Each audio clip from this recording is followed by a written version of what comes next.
প্রিয় BA third সেমিস্টারের ছাত্রছাত্রীরা, তোমাদের যাদের এডুকেশানে মাইনর সাবজেক্ট এডুকেশান রয়েছে তাদের জন্য আজকের এই ভিডিওটি অত্যন্ত গুরুত্বপূর্ণ। তোমাদের মাইনর পেপারের এই যে এডুকেশানের যে সিলেবাসটি রয়েছে, এই সিলেবাসের ওপর তোমাদের অলরেডি 3টে প্রশ্ন সেট হয়ে গেছে। ফার্স্ট সেমিস্টারের পরীক্ষা হয়েছিল, সেখানে অনার্স, জেনারেল এবং মাইনর পেপার তাদের পরীক্ষা হয়ে গিয়েছে। তো তোমাদের 4র্থ নম্বর প্রশ্নপত্র সেট হবে। এবার তোমাদের প্রশ্ন হচ্ছে, স্যার আমাদের যে 3টে প্রশ্ন আগে চলে এসছে, 3টে পেপার সেট, সেখান থেকে কি প্রশ্ন আসবে? হ্যাঁ, তোমাদের সেখান থেকেও অনেক প্রশ্ন ওখান থেকে আসবে। কি কি প্রশ্ন থাকছে সেইগুলো নিয়ে আজকে আলোচনা করব, একদম শেষ মুহূর্তের সাজেশন নিয়ে আলোচনা করব। এবং যারা তোমরা ক্লাস করেছো পিভি স্টাডি ক্লাসের এডুকেশানে, তাদের কোনো চিন্তার কোনো কারণ নেই, তোমাদের খুব ভালো এক্সাম যাবে, এটুকু বলতে পারি। তো আজকের মূল আলোচনায় যে প্রশ্নগুলো থাকবে ভালো করে শুনবে, সেগুলো পড়লে তোমরা 100% কোশ্চেন কমন পেয়ে যাবে, ঠিক আছে? এবং উত্তরোত্তর তোমরা জানো, আমি অনেক উত্তরই তোমাদের আলোচনা করে দিয়েছি। 2 মার্কসেরও যদি তোমাদের 2 মার্কসের কোশ্চেন অ্যান্সার যদি বলো যে স্যার লাগবে, আমি অবশ্যই তোমাদেরকে দিয়ে দেবো। তো চলো, প্রথম আমি তোমাদের বলে দিই, 10 নম্বরে 3টি প্রশ্ন করতে হবে, 5 নম্বরের 5টি, 2 নম্বরের 10টি। তো চলো, প্রথম প্রশ্ন যেটি পড়তে হবে, ডেলর কমিশনের মতে আধুনিক শিক্ষার লক্ষ্যগুলি আলোচনা করো। 2 নম্বর হচ্ছে শিক্ষার্থীর ওপর বংশগতি ও পরিবেশের প্রভাব ব্যাখ্যা করো। সহ পাঠ্যক্রমের কার্যাবলীর সংজ্ঞা দাও। বিভিন্ন ধরনের সহ পাঠ্যক্রমের কার্যাবলীর সম্বন্ধে সংক্ষেপে আলোচনা করো। শিক্ষায় শিশুকেন্দ্রিকতা বলতে কী বোঝো? শিক্ষায় শিশুকেন্দ্রিকতার তাৎপর্য লেখো। এই 4টি প্রশ্নের মধ্যে যেগুলো স্টার রয়েছে, যে 3টে স্টার রয়েছে, সেটি ভালো করে পড়বে। আশা করি সেখান থেকেই তোমরা কোশ্চেন কমন পেয়ে যাবে। তারপর রয়েছে দেখো, মন্টেসরি শিক্ষা ব্যবস্থার প্রধান বৈশিষ্ট্যগুলি আলোচনা করো। এই পদ্ধতির অসুবিধাগুলি লেখো। খেলা ও কাজের মধ্যে যে কোনো 5টি পার্থক্য লেখো এবং খেলাভিত্তিক শিক্ষার 5টি বৈশিষ্ট্য আলোচনা করো। প্রকৃতিবাদ শব্দের অর্থ কী? প্রকৃতিবাদের মৌলিক নীতিগুলি উল্লেখ করো। শিক্ষায় প্রকৃতিবাদের প্রভাব আলোচনা করো। অত্যন্ত গুরুত্বপূর্ণ প্রশ্ন এগুলো। তারপর রয়েছে দেখো, শিক্ষার সংজ্ঞা দাও। সংকীর্ণ অর্থে ব্যাপক অর্থে শিক্ষা বলতে কী বোঝো, তাদের বৈশিষ্ট্য, অথবা সংকীর্ণ অর্থে শিক্ষা ও ব্যাপক অর্থে শিক্ষার মধ্যে পার্থক্য লেখো, ঠিক আছে? এই প্রশ্নটিও খুব ভালো করে তোমাদের কিন্তু করতে হবে। ভালো করে প্রশ্নগুলো দেখে নাও, যেগুলো স্টার রয়েছে সেগুলোকে ভালো করে করবে।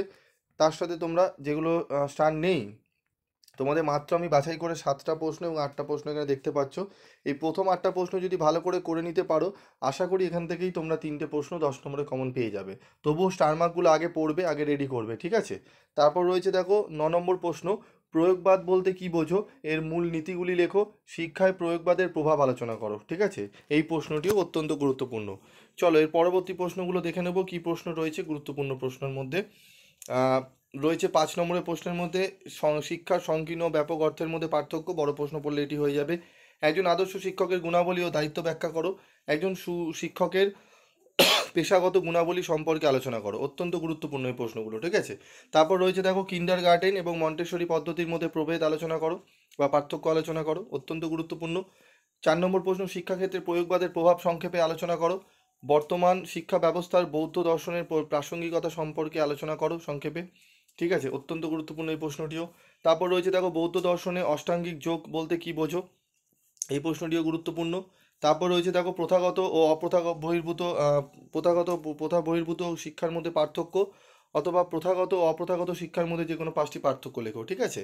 তারপর রয়েছে দেখো, ইংলিশ টার্ম ক্যাপশন দেওয়া রয়েছে। তারপর রয়েছে দেখো, কিন্ডার গার্ডেন শিক্ষা পদ্ধতির যে কোনো 5টি বৈশিষ্ট্য লেখো।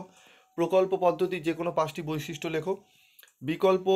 বিভিন্ন ধরনের পাঠ্যক্রমের সংক্ষিপ্ত আলোচনা করো। এই প্রশ্নটিও ভালো করে করবে, ঠিক আছে? যেখানে টোটাল 10টা প্রশ্ন আমি দিয়েছি, এই 10টা প্রশ্ন যদি ভালো করে যাও, তাহলে অবশ্যই তোমরা কমেন্ট পাবে। এবং তোমরা জানো, পিভি স্টাডি ক্লাসের নোটসও কিন্তু অত্যন্ত রিজনেবল প্রাইসে হয়।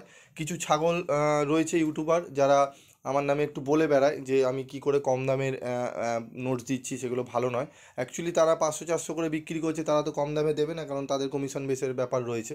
তো তাই জন্য পিভি স্টাডি ক্লাসের নামে যদি বাজে বলে দুটো আরও সেল বাড়ানো যায়। আমি তো এখানে ব্যবসা করার উদ্দেশ্যে আসিনি, আমি তোমাদের কারো নামে কোনো টিচারের নামে আমি বলে বেড়াই না। তোমরা যারা নোটস নাও, আমি আমার রিজনেবল প্রাইসে দিই এবং দিতে পারি, সৎ পথে থাকি, দিতে পারি। যতটুকু দরকার ততটুকু আমি স্টুডেন্ট থেকে নিই, তার বেশি আমি চাই না, ঠিক আছে? কিন্তু অনেকজনের আছে টার্গেট বেসে কাজ হচ্ছে, মাসে এত টাকা করতে হবে, তাই তোমাদের কারি টাকা দেয় এবং অন্যের নামগুলো বাজে করে, যাতে আমার স্টাডি মেটেরিয়ালগুলো যেন বিক্রি হয় বা সেল হয়। অন্যের নাম না খারাপ করলে তো চলে না, না এদের। তো পিভি স্টাডি ক্লাস যেহেতু রিজনেবল দিচ্ছে, জানে ওখানে সবাই কম্পেয়ার করছে, পিভি স্যার কী করে দিচ্ছেন, আপনি এত কেন বেশি নিচ্ছেন, ঠিক আছে?